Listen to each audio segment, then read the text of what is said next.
በስመ አብ ወወልድ ወመንፈስ ቅዱስ አሐዱ አምላክ አሜን። የተወደዳችሁ የእግዚአብሔር ቤተሰቦች፣ የእመቤታችን የቅድስት ድንግል ማርያም የአስራት የቃል ኪዳን ልጆች እንደምን አደራችሁ፣ እንደምን ዋላችሁ፣ እንደምን አመሻችሁ። ዛሬ ይህች ዕለት የንስሐ እንባ በምህረት የሚታበስባት ልዩ ቀን ናት። ዛሬ የነነዌ ጾም የሶስተኛዋና የመጨረሻዋ ቀን ናት። እንደዚሁም ዓለምን በደሙ የዋጀ የጌታችን የመድኃኒታችን የአምላካችን የኢየሱስ ክርስቶስ ወርሃዊ መታሰቢያ ነው። ሁለት ታላላቅ በረከቶች በአንድ ገበታ ላይ ቀርበውልናል። በዚች የመጨረሻዋ ቀን እስቲ ለጥቂት ደቂቃዎች ከዓለም ሁካታ ወጣ ብለን ልባችንን ወደዚያ ወደማይነጥፈው የሰላም ምንጭ ወደ ሆነው ወደ መድኃኔዓለም እንትጋ። ዛሬ የምህረት ቀን ነው። ዮናስ ከዓሣ ነባሪ ሆድ የወጣበት፣ የነነዌ ሰዎች ተመለሱ የሚለውን አዋጅ ሰምተው ከጥፋት የዳኑበት የመጨረሻዋ የውሳኔ ቀን ናት። ታዲያ በዚች በተቀደሰች ቀን እኛ ምዕመናን የይቅርታ ልብ ይኑረን። ዛሬ የኃጢአት ማብቂያ የበረከት መጀመሪያ እንድትሆንልን በልባችን የያዝነውን ቂም እንጣል። የነነዌ ሰዎች የእግዚአብሔርን ምሕረት የጠየቁት እርስ በእርሳቸው በመዋደድ ነው። ሦስተኛው ቀን የትንሣኤ ምሳሌ ነው። ጭንቀታችን፣ በሽታችንና ችግራችን ሁሉ ዛሬ በመድኃኔዓለም ፊት እንደሚቀልጥ እንመን። ዛሬ ማታ ጾሙ ሲፈታ ችግራችንም አብሮ ይፈታል። ሁላችንም እጃችንን ዘርግተን ለተራበ አብልተን፣ ለተጠማ ጠጥተን፣ የተከፋን አጽናንተን የምህረቱን ደጅ እንጥና። እስቲ አሁን ሁላችንም ረጋ ብለን ስለ መድኃኔዓለም እናስብ። መድኃኔዓለም ማለት የዓለም መድኃኒት ማለት ነው። ታሪኩ የፍቅር ታሪክ ነው። መስዋዕትነቱ የሕይወት ዋስትናችን ነው። አንድ እውነት ላስታውሳችሁ፣ መድኃኔዓለም ቀራንዮ ላይ የተሰቀለው ስለ ራሱ ክብር ፈልጎ አይደለም፣ ስለ እኔና ስለ እናንተ እንጂ። ያ የሾህ አክሊል በራሱ ላይ የተደፋው የኛ የኃጢአትና የጭንቀት ሸክም እንዲቀልልን ነው። ዛሬ በኑሮ ውጣ ውረድ፣ በበሽታ ወይንም በብቸኝነት ወይንም በተስፋ መቁረጥ ውስጥ ሆነን ማናለኝ እያልን ይሆናል። ነገር ግን አስታውሱ፣ መድኃኔዓለም ዓለምን ሊያድን ሲመጣ የመከራን ጽዋ ሲጠጣ ይህን ያደረገው በእኛ ሕይወት ውስጥ ያለውን ብቸኝነት ለመጋራት። የእርሱ ቁስል የእኛ ፈውስ ሆነ፣ የእርሱ ሕመም የእኛ እረፍት ሆነ። ዛሬ ማንም ሰው አይረዳኝም ብላ የምታስብ ወንድሜ ወይንም የምታስቢ እህቴ፣ ከሁሉ በላይ የሚረዳ ከእናት በላይ የሚራራ መድኃኔዓለም አባት አለን። የእርሱ ዝናው ምሕረት ነው፣ ክብሩ ትሕትና ነው፣ ኃያልነቱ ደግሞ በፍቅር ማሸነፍ ነው። ዓለም በኃይል ታሸንፋለች፣ እርሱ ግን በፍቅር ይማርካል። አሁን እስቲ መንፈሳችንን ሰብሰብ አድርገን በፊቱ እንውደቅ። እንዲህ እያለን እንደ ነነዌ ሰዎች እንደ ፈጣሪ ወዳጆች እናመስግነው፣ እንለምነው። ኦ መድኃኔዓለም የዓለም ቤዛ፣ የነፍሳችን ፀሐይ፣ የሕይወታችን ዋስትና ሆይ፣ አንተ የዮናስን ጸሎት ከጥልቅ ባህር የሰማህ፣ የነነዌን ሕዝብ ጩኸት ከዙፋን ያደመጥክ ሩሩ አባት ነህና ክብር ለአንተ ይሁን። አንተ አልፋና ኦሜጋ፣ የጭንቀታችን ማረፊያ፣ የሐዘናችን መጽናኛ ነህ። ጌታ ሆይ ዛሬ በሦስተኛው ቀን እንደ ዮናስ ከጨለማ ወደ ብርሃን፣ ከጭንቀት ወደ ዕረፍት አውጣን። ስለ ቀራንዮ ፍቅር ብለህ፣ ስለ ፈሰሰው ደም ብለህ በጸሎታችን ሳይሆን በባህሪ ቸርነት ይቅር በለን። አቤቱ መድኃኔዓለም ሆይ ክብሩን ሁሉ ለአንተ እንሰጣለን። አንተ የሌለህበት ሕይወት ባዶ ነው። አንተ የሌለህበት ቤት ጨለማ ነው። እባክህን ዛሬ ወደ ቤታችን ግባ። የታመመውን ፈውስ፣ ያዘነውን አጽናና፣ የደከመውን አበርታ። ክብርህ በምድር ሁሉ የናኘ፣ ኃያልነትህ በአርያም የተገለጠ ንጉሥ ሆይ ውዳሴያችንን ተቀበል። ጉድለታችንን ሙላ፣ እንባችንን አብስ። እኛ አንተን ይዘን ምን እንሆናለን? አንተ እኮ የዓለም መድኃኒት ነህ። የተወደዳችሁ ውድ ኦርቶዶክሳውያን፣ እንግዲህ ነፍሳችን በመድኃኔዓለም ፍቅር እንደረሰረሰች ተስፋ እናደርጋለን። የነነዌ ጾም የመጨረሻ ቀን የድል ቀን ነው። የመድኃኔዓለም ቀን ደግሞ የምህረት ቀን ነው። ይህን ቀን በዝምታ እንዲያልፍ አትፍቀዱ። አሁን በመቀጠል የምንጋብዛችሁ አንድ ልዩ በረከት አለ። በየሳምንቱ ዕለተ ረቡዕ የሚነበበውና የሚጸለየው ድርሳነ መድኃኔዓለም አሁን ይቀርብላችኋል። ይህንን ድርሳን ስታዳምጡ ዝም ብላችሁ አይደለም፣ መድኃኔዓለም አጠገባችሁ እንዳለ እያሰባችሁ፣ ችግራችሁን ሁሉ እየነገራችሁ፣ ጌታ ሆይ ይህንን የጸሎት ቃል ስማኝ እያላችሁ እስከ መጨረሻው አድምጡ። በውስጡ ፈውስ አለ፣ በውስጡ መጽናናት አለ። ይህች የመጨረሻዋ የጾም ቀን የኃጢአት ማብቂያ፣ የበረከት መጀመሪያ፣ የደዌ መፈወሻ፣ የሐሳብ መሳካት፣ የሰላምና የፍቅር መገኛ ትሁንልን። የነነዌ ሰዎችን የሰማ አምላክ እኛንም ይስማን። መድኃኔዓለም በረከቱን ያዝንምልን።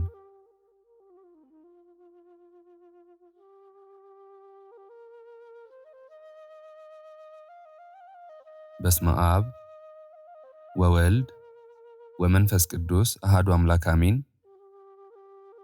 በዕለተ ረቡዕ የሚነበብ የሚጸለይ ድርሳነ ማህያዊ ምዕራፍ 1። አንድ አምላክ በሚሆን በአብና በወልድ በመንፈስ ቅዱስ ስም በእውነት አምነን ለዓለም ሁሉ ቤዛ የሚሆን ዓለምን ሁሉ የሚያድን የመድኃኔዓለምን የሞቱንና የመከራውን ነገር የሚናገር በዕለተ ረቡዕ የሚነበብ መጽሐፍ ይህ ነው። በነጋም ጊዜ ጌታችን ኢየሱስን ይገድሉት ዘንድ የካህናቱ አለቃዎች፣ ጸሐፊዎችና መምህራን ተማከሩ። ከእስር ቤት አውጥተው በጽኑ ገመድና ሰንሰለት አስረው ወደሚፈረድበት አደባባይ ወሰዱት። ከቀያፋ ቤት እስከ ፍርድ አደባባይ ድረስ 133 ጊዜ በተነጠፈ ደንጊያ ላይ ጎተቱት። ያለ ርኅራኄ መቱት። ብዙ በደበደቡትም ጊዜ ፈጽሞ ከምድር ላይም ወደቀ። ዳግመኛም እየደበደቡ ከፊታቸው አቆሙት። እሱ ግን መቆም የማይቻለው ስለሆነ ወደቀ። እየደበደቡትም በእውነት ክርስቶስ አንተ እንደሆንክ ገልጸ ንገረን አሉት። ጌታችን ኢየሱስም አላምን አላችሁ እንጂ እኔስ ነገርኋችሁ፣ ብጠይቃችሁም አትመልሱልኝም ወይንም አትተውኝም። ነገር ግን እላችኋለሁ እንግዲህ የሰው ልጅ በእግዚአብሔር ኃይል ቀኝ ተቀምጦ ታዩታላችሁ። ሁሉም የእግዚአብሔር ልጅ አንተ ነህን አሉት። ጌታችን ኢየሱስም እኔ እንደሆንኩ እናንተ ትላላችሁ አላቸው። ስለሱም ምስክር ለምን ትፈልጋላችሁ? እነሆ እኛ በአንደበቱ ሲናገር ሰማነው አሉ። ሁሉም በአንድነት ተነስተው እየደበደቡ ወደ ጲላጦስ ወሰዱት። ጲላጦስም ወደ እነሱ ወጥቶ ይህን ሰው ወደ እኔ ያመጣችሁት ነገሩስ በደሉስ ምንድን ነው አላቸው። አይሁድም መልሰው ክፉ አድራጊስ ባይሆን ወደ አንተ ባላመጣነውም ነበር አሉት። ጲላጦስም እናንተ እንደ ሕጋችሁ ፈርዳችሁ ቅጡት አላቸው። አይሁድም ማንንም ልንገድል እኛ አይገባንም አሉ። በማናቸው ሞት ይሞት ዘንድ ስላለው ለነሱ ሲያመለክታቸው ጌታችን ኢየሱስ የተናገረው ነገር ይደርስ ይፈጸም ዘንድ ነው። የሚሞተውም ተሰቅሎ ነው እንጂ በደንጊያ ተወግሮ አይደለምና። ያን ጊዜውን አይሁድ በጌታችን በኢየሱስ ላይ በሌባና በወንበዴ ፍርድ ፈረዱበት። ያስያዘውም ይሁዳ የሞት ፍርድ እንደተፈረደበት ባየ ጊዜ ተጸጽቶ ከሕዝቡ መምህራኖችና ከካህናቱ አለቃዎች የተቀበለውን 30 ብር መልሶ ሰጣቸው። ይህን እውነተኛ ሰው ያስገደልኩ ንጹሕ ደሙን ያፈሰስኩ እኔ በድያለሁ አላበጀውም ብሎ መለሰ። እኛ ካንተ አንተ ከኛ ምን አለህ? ለራስህ እወቅ አሉት። ይህንንም ብር በአዳራሹ በትኖ ወደ ታላቅ እንጨት ሄዶ በእንጨቱ ላይ ገመድ አስሮ ተሰቀለ። ነገር ግን ያለ ንስሐ ተሰቅሎ እንዳይሞት ብሎ ጌታችን ኢየሱስ በቸርነቱ እንጨቱን ወደ ምድር አዘነበለው። ይሁዳም ተሰቅሎ ባለመሞቱ ተበሳጭቶ ወደ ሌላ እንጨት ሄዶ ተሰቀለ። ጌታችን ኢየሱስም ሁለተኛ ጊዜ በቸርነቱ ብዛት ተሰቅሎ እንዳይሞት እንጨቱን አዘነበለለት። እንጨቱንም እንደ ሰው እንዲናገር አደረገው። እንጨቱም እንደ ሰው ተናግሮ እንደ ወንድምህ እንደ ጴጥሮስ ስለ ኃጢአት ንስሐ ገብተህ አልቅስ አለው። ጴጥሮስን ይቅር እንዳለው ያንተንም ኃጢአት ይቅር ይልሃልና። እምቢ ብሎ በብዙ ጻርና መከራ ሳይሞት በሦስተኛው እንጨት ተሰቅሎ ዋለ። በሰርክም ጊዜ በጌታችን በኢየሱስ ፍቃድ እንጨቱ ወደ ምድር ጣለው። በመከራም 40 ቀን ተቀምጦ ንስሐ ሳይገባ በክፉ ሞት ሞተ። ወደ ምድር ወድቆ ጎኑ ተቀዶ አንጀቱ ወጥቷልና። የካህናቱም አለቆች ብሩን ተቀብለው ወደ ቤተ መቅደስ ልናስገባው አይገባም፣ የደም ዋጋ ነውና አሉ።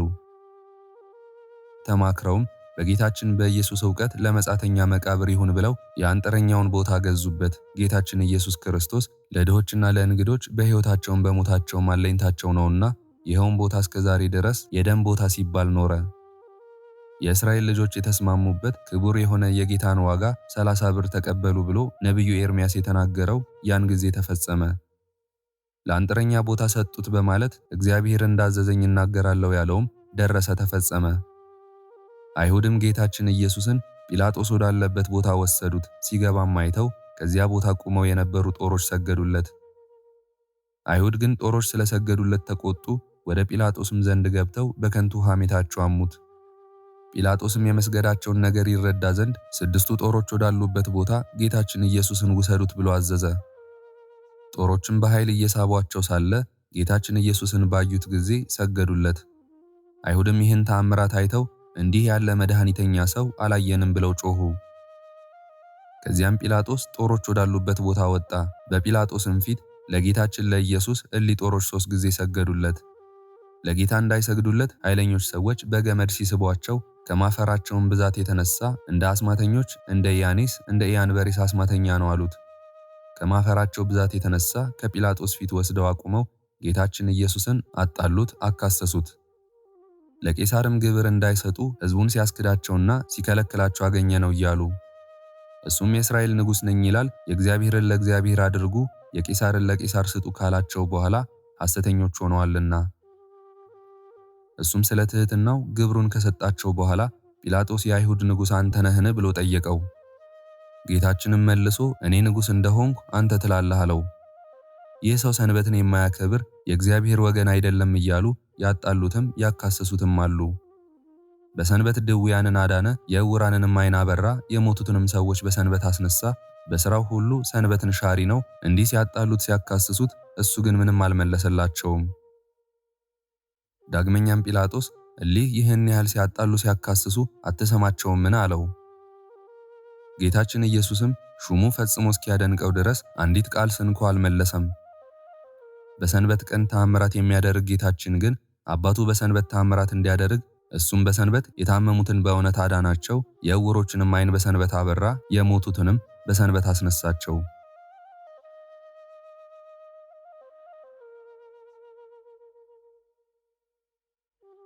ምዕራፍ 2 በአዳራሹም ውስጥ እጁ የደረቀች አንድ ሰው አገኘ። አይሁድ ግን ያጣሉት ያካስሱት ዘንድ በሰንበት ያድነው እንደሆነ ብለው ይጠባበቁት ነበር። ጌታችን ኢየሱስም ይህን እጁ የደረቀችውን ሰው ተነስተ በመካከላቸው ቁም አለው። በሰንበት በጎ ማድረግ አይገባምን ወይንስ ክፉ ማድረግ? ሰውን ማዳንን ነው ወይንስ መግደል ብሎ ጠየቃቸው። ዝም አሉ። ጌታችን ኢየሱስም በዓይኑ አይቶ እጅህን ዘርጋ አለው። እጁንም ዘረጋ፣ ድና እንደ ሁለተኛይቱ ሆነችለት።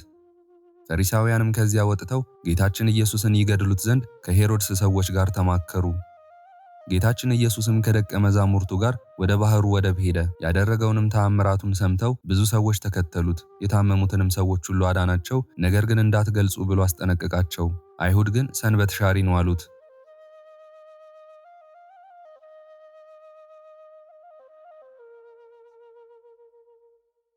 ምዕራፍ 3 ከወደፊቱ ሆዱ ያበጠ አንድ ሰው ነበር።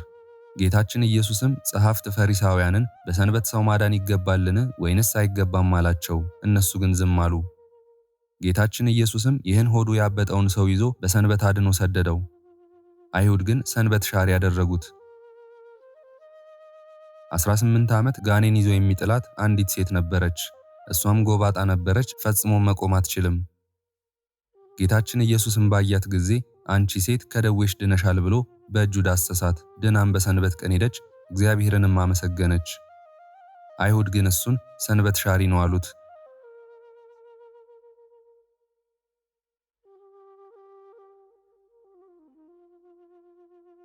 ምዕራፍ 4 ጌታችን ኢየሱስም በሰንበት ቀን በዚያ ሲያልፍ ዕውር ሆኖ የተወለደ ሰው አገኘ። ደቀ መዛሙርቱም መምህር ሆይ ይህ ሰው ዕውር ሆኖ የተወለደ በራሱ ኃጢአት ነውን ወይንስ በዘመዶቹ ብለው ጠየቁት።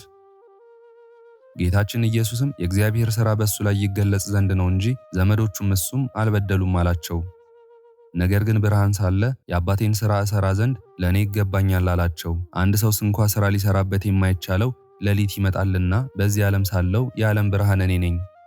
ይህንም ካለ በኋላ በምራቁ አፈር ለውሶ ዓይኑን ቀብቶ ሄደ በፈሳሽ ውሃ ታጠባለው። ሄዶም ታጠበ፣ እያየም ተመለሰ። አይሁድ ግን ሰንበት ሻሪ ያደረጉት።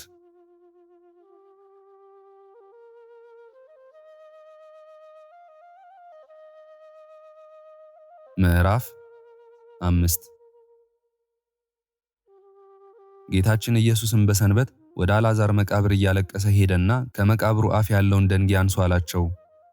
የሞተውም ሰው እህት ጌታዬ ሆይ ዛሬ 4ኛ ቀኑ ነውና ፈጽሞ ሸቷል አለችው። ጌታችን ኢየሱስም ብታምኝስ የእግዚአብሔር ተአምራቱን ጌትነቱን ታያለሽ አላልኩሽምን አላት። ደንጊያውንም ከመቃብሩ ላይ አነሱት። ጌታችን ኢየሱስም ዓይኖቹን ወደ ሰማይ አቅንቶ አባቴ ልመናዬን ሰምተኸኛልና አመሰግንሃለሁ፣ ዘወትርም እንደምትሰማኝ ያውቃለሁ አለ። እሊህ የቆሙት ሰዎች አንተ እንደላከኝ ያምኑ ዘንድ እንዲህ አልኩ እንጂ። ይህን ካለ በኋላ አልዓዛር አልዓዛር ና ወደ ውጭ ውጣ ብሎ በታላቅ ቃል አሰምቶ ተናገረ። ይኸውም የሞተው ሰው እጁም እግሩም ታስሮ እንደተገነዘ ፊቱም በልብስ እንደተጠቀለለ ከመቃብር ውስጥ ወጣ። ጌታችንም መግነዙን ፈታችሁ ተዉት ይሂድ አላቸው። እንዲህ ሙታንን የሚያስነሳ የታመሙትንም የሚያድን አምላክ ከጲላጦስ ፊት አቁመው አጣሉት፣ አካሰሱት።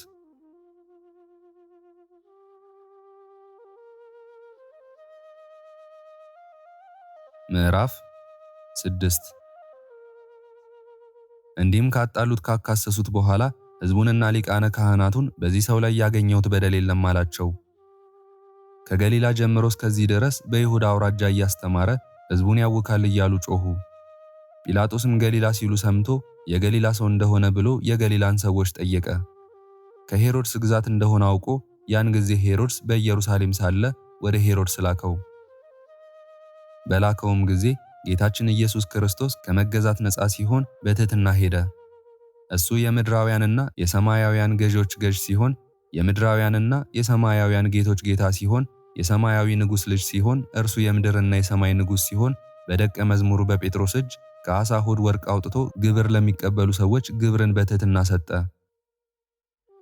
ሄሮድስም ጌታችን ኢየሱስን ባየው ጊዜ የተወደደ ደም ግባቱን መልኩንና ብሩህ የሆነ ፊቱን ከማየቱ የተነሳ እጅግ ደስ አለው። ብዙ ሥራውን በሰማ ጊዜ ከብዙ ቀን ጀምሮ ሊያየው ይወድ ነበርና የሚሠራውንም ሥራ ሁሉ ሊያይ ይወድ ነበርና ብዙ ነገርም መረመረው፣ ጠየቀው። ጌታችን ኢየሱስ ግን ቃል አልመለሰለትም። ጸሐፍትና የካህናት አለቆችም ዝም ስላለ ቆመው ያጣሉት ያካስሱት ነበር። ሄሮድስና ብላቴኖቹ ክፉ ነውሳ እያሉ ዘበቱበት። ጌታችን ኢየሱስንም ሄሮድስ እንዳዘዛቸው ብዙ ገረፉት። ሥጋው እየተቆራረጠ ደሙ እንደ ውሃ ወደ ምድር ፈሰሰ። ሄሮድስም ጌታችን ኢየሱስን አቃለለው፣ በመገረፉም ያዘነ የተከዘ ሆነ። ጌታችን ኢየሱስንም ቀይ ልብስ አለበሱት። ይህ ሰው ሞት ይገባዋል ብሎ ወደ ጲላጦስ ላከው። ጠላቱ ስለሆነ ከቀድሞ ጀምሮ ሊገድለው ይወድ ነበርና ፈሪሳውያን እንደነገሩት ሄሮድስ ሊገድለው ይፈልጋልና ከዚህ ሂድ ብለው ነገሩት። ጌታችን ግን የዚህን ጊዜ እንዳይገድለው ኋላ ግን በጊዜው እንዲሞት አውቆ ይህን ቀበሮ ሄሮድስ ሄዳችሁ እንዲህ በሉት ብሎ ነገራቸው። እነሆ ጋኔን አወጣለሁ፣ ዛሬም ነገም ሕይወትን እሰጣለሁ፣ በሦስተኛውም ቀን ሥራዬን ፈጽሜ እሄዳለሁ በሉት አላቸው። ለመምህር በኢየሩሳሌም እንጂ ከኢየሩሳሌም ውጪ ሊሞት አይገባውምና። በዚህችም በመከራው ቀን የፍቅርና የእርቅ ቀን፣ ኃጢአት የሚሰረይበት ቀን፣ የሕይወትና የደህንነት ቀን ናትና ከቀድሞ ጀምሮ ጸብ፣ ክርክር የነበራቸው ጲላጦስና ሄሮድስ ያን ጊዜ ተፋቀሩ። ጲላጦስም ከአደባባይ ገብቶ ጌታችን ኢየሱስን ጠርቶ የአይሁድ ንጉሣቸው አንተ ነህን? አለው። ጌታችን ኢየሱስም መልሶ ይህን የምትናገረው ከልብህ ነውን? ወይንስ ሌሎች ሰዎች ነገሩህን? አለው። ጲላጦስም እኔ አይሁዳዊ ነኝና ወገኖችህ የካህናት አለቆችም ወደ እኔ ያመጡህ አይደለምን? ምን ላድርግህ? አለው። ጌታችን ኢየሱስም መንግሥቴ በዚህ ዓለም አይደለችም ብሎ መለሰ። መንግሥቴስ በዚህ ዓለም ቢሆን አይሁድ ይዘው ወደ አንተ እንዳያመጡኝ ብላቴኖቼ በተዋጉልኝ ነበር። ዛሬስ መንግሥቴ በዚህ ዓለም አይደለችም። ጲላጦስም መሆኑን ንጉሥ ነህ? አለው። ጌታችን ኢየሱስም እኔ ንጉሥ እንደሆንኩ አንተ ትላለህ አለው። ስለዚህ ነገር በእውነት ምስክር ሆን ዘንድ በዚህ ዓለም መጥቼ መሰክር ዘንድ ሰው ሆኜ ተወልጃለሁ። ከእውነት የተገኘ ሁሉ ቃሌን ይሰማኛል። ጲላጦስም እውነቱ ምንድን ነው? አለው።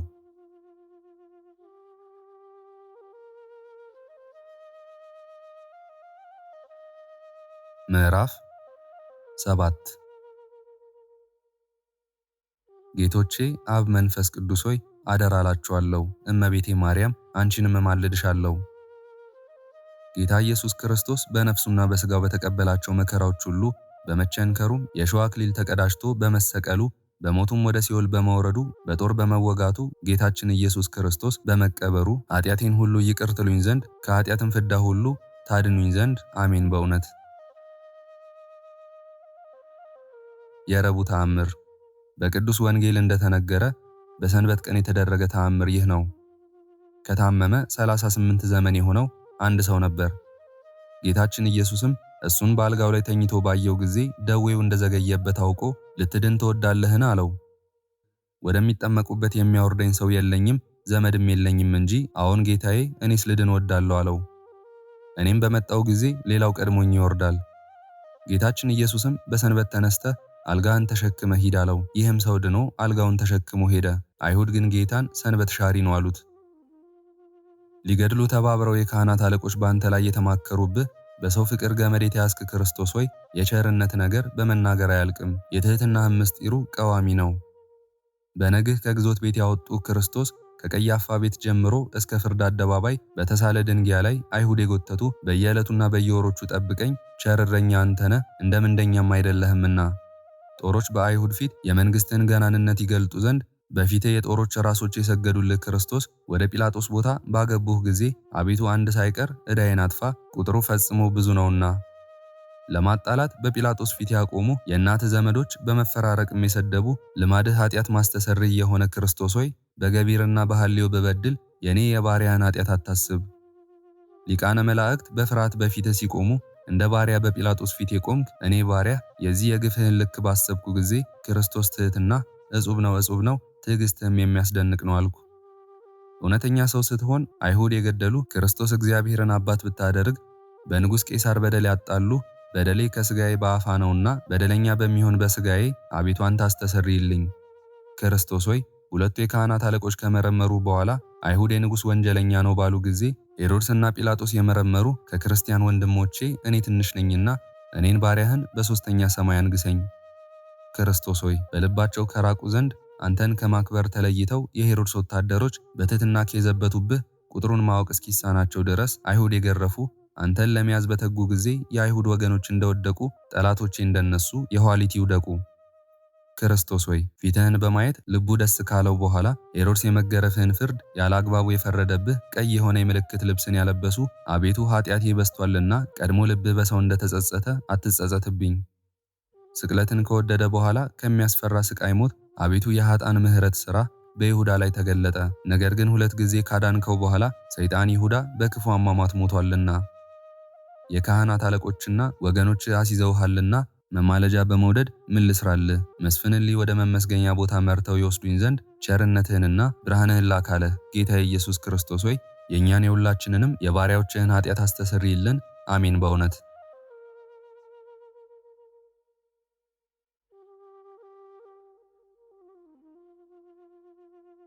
ክብር ምስጋና ይሁን አንድ አምላክ ለሆነ ለአብ ለወልድ ለመንፈስ ቅዱስ ዛሬም ዘወትርም እስከ ዘላለም አሜን። የዛሬውን መርሃ ግብር በዚህ መልኩ ጨርሰናል።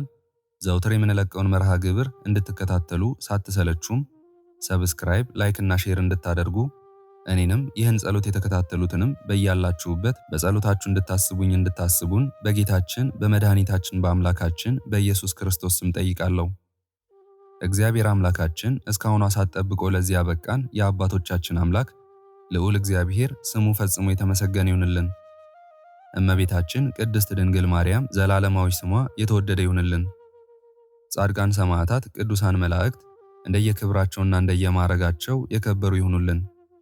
ይህንን ጸሎት ምስጋና ወይም ቃል እግዚአብሔር በቅርብም በአካል በሩቅም በያላችሁበት ስትከታተሉ ለቆያችሁ በኋላም ለምታደምጡ በአሜነ በረከት ለተሳተፋችሁ በጸሎት እንድናስባችሁም ለጠየቃችሁን ወለተ ኪሮስ፣ ፍቅርተ ማርያምና ወለተ መስቀል፣ ወለተ ገብርኤል፣ ወለተ አናንያ፣ ወለተ ሥላሴ፣ ወለተ ጽዮንና ወለተ ጻድቅ፣ ዮርዳኖስ፣ ወለተ ገብርኤልና ገብረ ጊዮርጊስ፣ ትርሲተ ድንግል፣ ፍቅርተ ማርያም፣ ኪዳነ ወልድ፣ ወለተ አረጋይ፣ ወለተ ሰማዕትና አጸደ ማርያም፣ ወለተ ማርያም፣ ወለተ ሥላሴ፣ አጸደ ማርያም፣ እህተ ሥላሴ፣ ኃይለ ማርያም፣ አስካለ ማርያም፣ ወለተ ሐና፣ ቀጸላ ማርያም፣ ወለተ ማርያም፣ ወለተ ሥላሴ፣ ወለተ ኢየሱስ፣ መንበረ ጊዮርጊስ፣ ኃይለ ገብርኤል፣ ወለተ ኢየሱስ፣ አጸደ ማርያም፣ ወለተ ማርያም፣ ወለተ ማርያም፣ ወለተ ማርያም፣ ወለተ ማርያም፣ ክንፈ ሚካኤል፣ ወልደ ገብርኤል፣ ኃይለ ሚካኤል፣ ወለተ ጊዮርጊስ፣ ወለተ ማርያም፣ ወለተ ብርሃን፣ ወለተ ማርያም፣ ሰይፈ ሚካኤል፣ ብርቱካን፣ ዓለም፣ ወለተ መድህን፣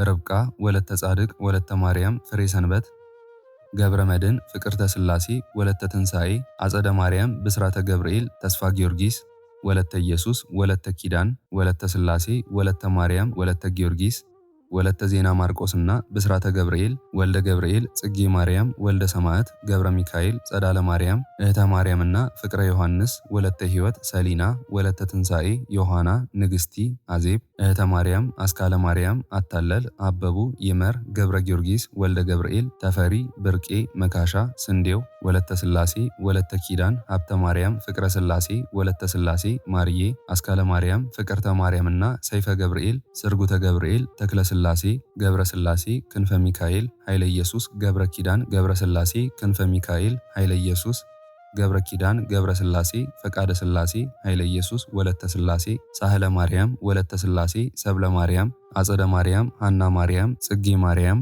ወለተ ኪዳን፣ ወልደ ሩፋኤል፣ ገብረ ሥላሴ፣ ወለተ መድንና ገብረ መድን፣ ወለተ ቂርቆስ፣ ወለተ ሐና፣ ገብረ እግዚአብሔር፣ ገብረ ሥላሴ፣ ገብረ ማርያምና ወልደ ሥላሴ፣ ኢዛና፣ ሰላማዊት፣ ራይሻን፣ አቢጋሊ ቶማስ፣ ወለተ ገብርኤል፣ ወለተ ሰንበት፣ ማሪቱ ኃይሉ፣ ወለተ ሥላሴ፣ ኃይለ ገብርኤል፣ ገብረአብ፣ ኃይለ ሚካኤል፣ አስካለ ማርያም፣ አምደ ሚካኤል፣ ወለተ ሚካኤል፣ አመተ ኢየሱስ፣ ወለተ መድህን፣ ወለተ ማርያም፣ ፈቃደ ማርያም፣ አጸደ ማርያም፣ ወለተ ኪዳንና በትረ ማርያም፣ ወለተ ሥላሴ ሁላችሁንም እግዚአብሔር ያስባችሁ ከነ ቤተሰባችሁ በሕይወት በጤና ያቆያችሁ። ዕድሜ ዘመናችሁ የተባረከ ይሁን።